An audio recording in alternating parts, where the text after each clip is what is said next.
Basic tutorial for Mantrax, shifting and functions. Sa mga gusto matuto ng Mantrax, Mantrax po na to ay automatic transmission. Ito po yung parking brake nya. Pagka tatakbo na po kayo, starting position, release mo lang po yan. Tapos pag nag-engage po kanina ng cambio, yung cambio po nito ay mayroong neutral dito, kaso nabura na po yung indicator nya. Neutral position po yan. Tapos dito drive, drive maneuvering, reverse maneuvering. Pagka nag-drive po kayo, ayan po yung neutral, naka-neutral po yan sa dashboard. Pagka nag-drive na po kayo, switch mo lang po siya sa drive.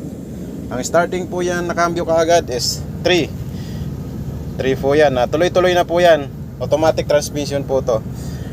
Pagka nag-maneuver naman po kayo, pag switch nyo dito ng maneuver, drive maneuver, halimbawa loaded ka, mag-a-atras ka o mag-position ka, ayan, 1 po yan, drive 1. Dyan lang po yan, sa drive 1 na yan.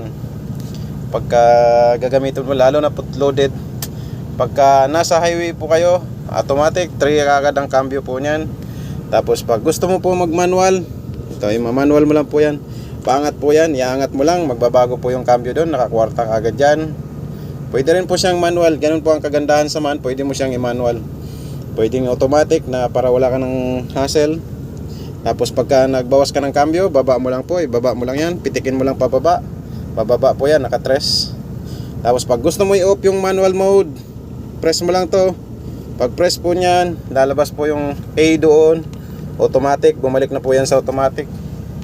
Kaya naka-automatic na po yan. Pagka in-acceleratoran mo po yan, tuloy-tuloy na po yan, tatakbo na po yan. Hanggang 12 po ang cambio ng automatic transmission ng Mantrax.